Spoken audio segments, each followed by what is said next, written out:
BGT media cover story में आज देखिए नेशनल हाईवे के निर्माण में राजनीति का खेल।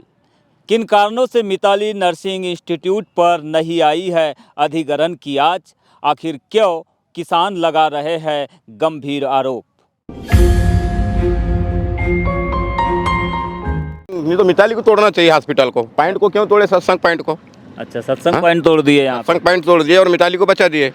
नहीं तो सीधा आना चाहिए ना, किधर से घुमा रहे हैं, किधर से इधर घुमा रहे हैं, कभी इधर घुमा रहे हैं। तो दूसरे गरीब किसानों की ज़मीन को फंसते हुए देख रहे हो, उनकी ज़मीन मकान तोड़वाते देख रहे हो। लेकिन एक जो नर्सिंग वो है कॉलेज है, उसको बचाने के लिए पूरा का पूरा राजनीति का क्या आपको सिर्फ और सिर्फ इस ज़िले में एक पवार समाज के लोग दिखते हैं? इस ज़िले की 16 लाख 18 लाख आबादी में अन्य समाज के लोग नहीं दिखते। मैं मानता हूँ कि एक शैक्षणिक संस्थान है, लेकिन आपको पता होना चाहिए ये वो रोड है जो 1990-91 में दूरदर्शन में एक सुरभि कार्यक्रम आता था, जिसमें रेणुका साहनी ने इसको दिखाया था कि ये भारत में ये अकेली ऐसी रोड है जो 20 किलोमीटर तक बिना मोड़ के सीधी रोड है।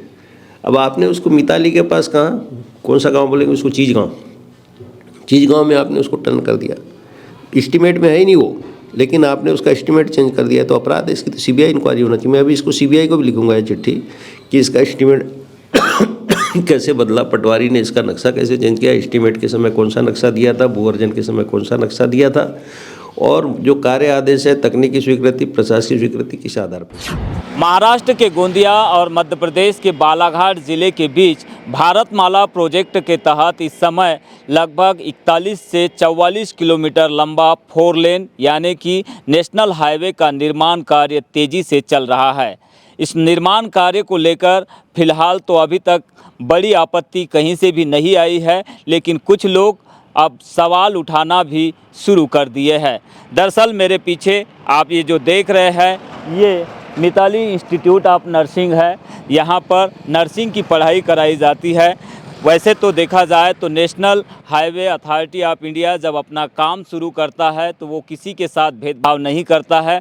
बिना भेदभाव किए जो भी मुख्य मार्ग से सड़क को अधिग्रहण करने का रहता है, ज़मीन को अधिग्रहण करने का रहता है, उसे पूरी तरह से अधिग्रहित किया जाता है। लेकिन देखने ये मिला कि बालाघाट ज़िले में मिताली नर्सिंग इंस्टीट्यूट की ज़मीन को अधिग्रहण नहीं किया गया है। इसके पीछे कुछ लोग सवाल उठा रहे हैं, वो इसे राजनीतिक अप्रोच के चलते मिताली नर्सिंग इंस्टीट्यूट की ज़मीन को अधिग्रहण नहीं किए जाने का आरोप लगा रहे हैं। अच्छा, ये जो नेशनल हाईवे का काम चल रहा है, गांव वाले क्या महसूस कर रहे हैं इससे? ये पूरा अवैध काम चल रहा है। वो देखो एक गरीब का मकान तोड़ डाले उनने, जो वहाँ से गया नहीं, फिर भी वो वाला मकान देखो खसला हुआ है वो जी है। राधे मस्करे का मकान है वो, यानी ठेकेदारों के मन में जो आ रहा है वो कर रहे हैं। ये ठेकेदार ने मकान तोड़ डाला और ये सीधा मुआवजा तो मिला होगा ना? कुछ भी नहीं दिया उनको, पता भी नहीं चला, उनको नोटिस भी नहीं मिली। अच्छा, हाँ, तो फिर उनके बाद में झोपड़ा बनाया उसने, वो झोपड़ा को भी तोड़ के फेंक दिए। अच्छा, और सामने में बड़ी बिल्डिंग दिख रही ना, फिर तो जो मिताली हॉस्पिटल है उसको नहीं तोड़े, और इस साइड में राधा स्वामी पॉइंट को तोड़ डाले उनने। अच्छा, हाँ, और ये इधर से इधर हटा दिए इनने। तो काम सही हो रहा है कि गलत? काम पूरा गलत हो रहा है ना। इस समय गोंदिया और बालाघाट के मध्य 48 किलोमीटर की दूरी पर यह काम बड़े ही द्रुत गति से चल रहा है, लेकिन इस काम के बीच में कुछ अड़ंगे और अड़चने भी दिखाई दे रही है। दरअसल जिन लोगों की ज़मीनें इस नेशनल हाईवे के अंतर्गत आई है, उनमें से कुछ ऐसे परिवार हैं जिन्हें अभी तक सरकार ने मुआवजा नहीं दिया है, जिससे इन्होंने काम पर रोक भी लगाई है। ऐसे ही एक शख्स हमारे साथ मौजूद है। नाम क्या है आपका? यशवंत नकपुरी। अच्छा, एक बोर्ड हमने देखे अभी जहाँ पे नेशनल हाईवे का काम चल रहा है, वहाँ पर आपने लगा दिया कि मेरी ज़मीन पर कोई काम ना होगा। कि ये बोर्ड आपने किस लिए लगाया फिर? इसीलिए कि मेरे को अगर मेरे खाते में पैसे जमा हो जाए कि मेरी ज़मीन कितनी गई है, मेरे को मालूम ही नहीं कि कितनी ज़मीन गई, क्या है, कैसा काम करने दूंगा मैं उसमें। तो अभी आपने बोर्ड लगाया, उसके बाद काम हो रहा है क्या? नहीं, काम बंद करा दिया हूँ, काम नहीं हो रहा है। अच्छा, कुछ दबाव वगैरह प्रेशर वगैरह डाला जा रहा है आपके ऊपर? नहीं, अभी प्रेशर तो कोई नहीं है, कोई प्रेशर डाल ही नहीं सकता ना, क्यों, कौन डालेगा प्रेशर। तो आप क्या चाहते हो? मैं वही चाह रहा हूँ जितनी मेरी ज़मीन गई है उसका मुआवजा मिलना चाहिए, उसके बाद ही काम चालू हो।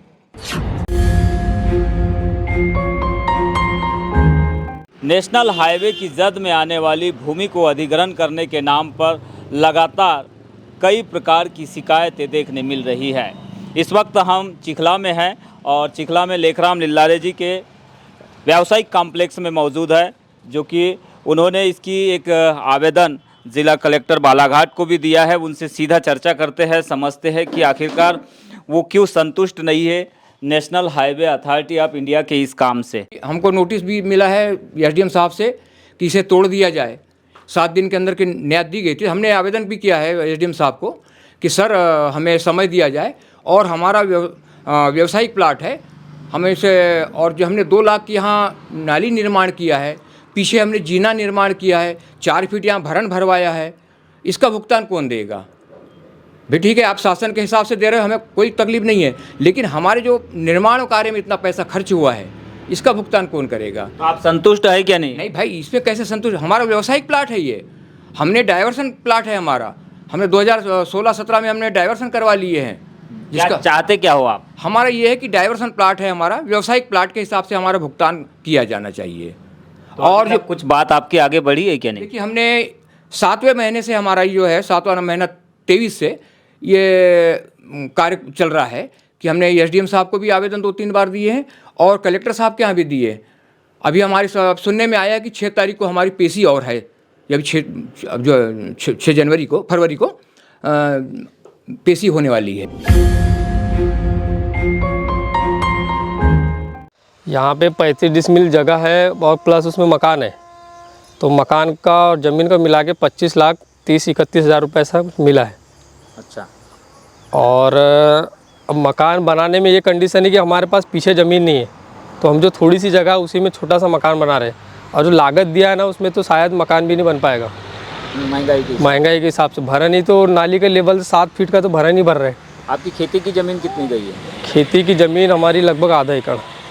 मुआवजा उसका मिला? मुआवजा, और जो सामने जो जगह गई है हमारी आधी, मतलब कुछ जगह गई है, उसका तो मुआवजा भी नहीं मिला, लेकिन उन्होंने पूरा काम चालू कर दिया वहाँ से। अच्छा, तो इससे क्या नुकसान हुआ आपको? नुकसान, हमारी फसल लगी थी, वो भी तुवल लगी थी, उसका भी नुकसान हुआ। उनको हमने मना किया कि अभी इसका पैसा नहीं आया है, ना नोटिस आया है, तो उनको कोई सुनवाई से मतलब नहीं है, उनने सपाट कर दिए। बालाघाट और रजेगांव के मध्य नेशनल हाईवे के निर्माणाधीन कार्य को लेकर लांजी क्षेत्र के पूर्व विधायक किशोर समृते ने भी जिला कलेक्टर बालाघाट से एक लिखित में शिकायत की है। उन्होंने प्रशासकीय एवं तकनीकी स्वीकृति के आधार पर कार्य नहीं किए जाने और बिना भू अर्जन किए बगैर अवैध तरीके से कुछ किसानों के खेतों से सड़क निर्माण करने तथा मिताली नर्सिंग कॉलेज को पैसा लेकर बचाने की जांच किए जाने की मांग की है। नेशनल हाईवे की जो प्रक्रिया होती है, सबसे पहले किसी भी रोड के निर्माण से पहले भू अर्जन किया जाता है, और भू अर्जन से पहले पटवारियों से नक्शे लिए जाते हैं कि भाई कितनी ज़मीन इसमें लगना है, लेफ्ट और राइट दोनों, आरबीसी दोनों साइड में। तो इसमें जो पटवारियों ने जो पहले नक्शा दिया भू अर्जन का, क्योंकि इसमें क्या कहते हैं कि जो दावा है, जो भू अर्जन है, भू अर्जन में खेती की ज़मीन के लिए अलग उसका क्लेम मिलता है लैंड एक्विजिशन एक्ट में, तो कमर्शियल के लिए अलग है और एग्रीकल्चर के लिए अलग है। तो जितनी ज़मीनों में, कई किसानों की ज़मीनों का बिना भू अर्जन किए वहाँ पे सड़कों का निर्माण कार्य चालू हो गया। तो जबकि नियम है सरकार का कि बिना लैंड एक्विजिशन के आप कहीं एनएच बना नहीं सकते, रेलवे बना नहीं सकते, तो आप बिना भू अर्जन किए कैसे बना सकते हैं? दूसरा, जिनकी कमर्शियल लैंड है, जिनका डाइवर्टेड है, कई दुकानें हैं, उनको भी आप एग्रीकल्चर की तरह उनका भू अर्जन करके उनको दे रहे हो पैसा, ये कोई तरीका थोड़ी है। तो मैंने दूसरा, इसका जो निर्माण है, जो पटवारियों ने पहले नक्शा दिया भू अर्जन के समय और एस्टीमेट के समय नक्शा, दोनों में फ़र्क है। पटवारियों ने भू अर्जन के समय अलग नक्शा दिया और एस्टीमेट के समय अलग नक्शा दिया। तो इस पूरे दोनों नक्शों की जांच होना चाहिए, और जहाँ से सड़क बन रही है, जिन लोगों का भी भू अर्जन नहीं हुआ है और वहाँ सड़क बन रही है, तो उन लोगों से कलेक्टर को आपत्ति बुलाना चाहिए, क्योंकि इसमें आर्बिट्रेशन का जो पावर है वो कलेक्टर को होता है। तो कलेक्टर को उन तमाम किसानों का उनसे जाके बातचीत करनी चाहिए और उसमें भू अर्जन का आवेदन लेके और उनके प्रकरण फटाफट डिसाइड करके एनएचआई को देना चाहिए, ताकि उन किसानों का विधिवत उनको कंपनसेशन मिल जाए और वो भी कम से कम ठीक हो जाए। दूसरा, जो निर्माण है, निर्माण का तरीका, एनएचआई के जो एस्टीमेट होते हैं उसमें सड़क कितनी चौड़ी और पर किलोमीटर कितना बनेगा, उसमें रेत कितनी लगेगी, मिट्टी कितनी लगेगी, जो सीसी रोड बनना है या डामरीकरण बनना है, सबका एकदम एस्टीमेट फिक्स है। तो आपने देखा होगा कि उसमें पहले इनको सब परमिशन लेनी होती है, ECI की सारी सर्टिफिकेट लगता है इनको, पर्यावरण की अनुमति नहीं है। खदानें कहाँ से रेत खोद रहे हैं, कहाँ से मिट्टी खोद रहे हैं, कहीं कुछ नहीं है। और कहाँ आप सड़कों की हाइट ऊपर कर रहे हो, सड़कें जब ऊँची, आपको नीचे खोदना है, सड़क को खोदना है और उसकी हाइट कितनी रखना है वो आपको डिसाइड कर, एस्टीमेट में फिक्स है।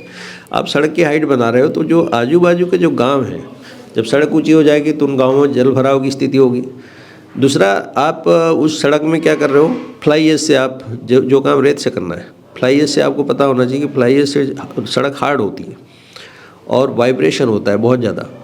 तो जो काम आपको रेत से, कहीं भी फ्लाई एश का एस्टीमेट में कहीं उल्लेख ही नहीं है, लेकिन ये एस्टीमेट के विपरीत फ्लाई एश, भाई फ्लाई एश चलो यहाँ से अडानी का पावर प्लांट है तो चलो आपको फ्री की फ्लाई एश मिल रही है, उसमें रॉयल्टी आपको लगती नहीं है। लेकिन अगर कहीं अडानी पावर प्लांट नहीं होता तब क्या करते, तब फिर कहाँ से लाते फ्लाई एश। तो मेरा कहना, जो सिस्टम है, जो एस्टीमेट बोल रहा है वो काम आप करो ना। तो ये सारी बातों को लेके मैंने कलेक्टर को शिकायत किया, क्योंकि जिला स्तर पे बड़ा अधिकारी कलेक्टर होता है, प्रदेश स्तर पे चीफ सेक्रेटरी होता है, सेंट्रल में कैबिनेट सेक्रेटरी होता है, इसलिए प्रारंभिक स्तर पे कलेक्टर को शिकायत की। NHAI के जितने भू अर्जन के अधिकार हैं वो कलेक्टर के पास हैं। दूसरा, आपने देखा होगा न्योर गाँव में लोगों को बड़ी परेशानी, बड़ा गड्ढा खोद दिया लोगों में, कई जगह नदियाँ खोद रहे हैं, कई जगह कुछ खोद रहे हैं, गाँव वाले बोल रहे हैं, उनका अपोज कर रहे हैं, उनको बोल रहे हैं कि हम हरियाणा के बदमाश लाएंगे, ये करेंगे, वो करेंगे। तो ये सब नहीं चलेगा। कोई भी अथॉरिटी है, नेशनल हाईवे अथॉरिटी है, अगर वो काम कर रही है तो उसको जो सिस्टम है उसके तहत काम करना चाहिए, जो मापदंड है उसका पालन करना चाहिए।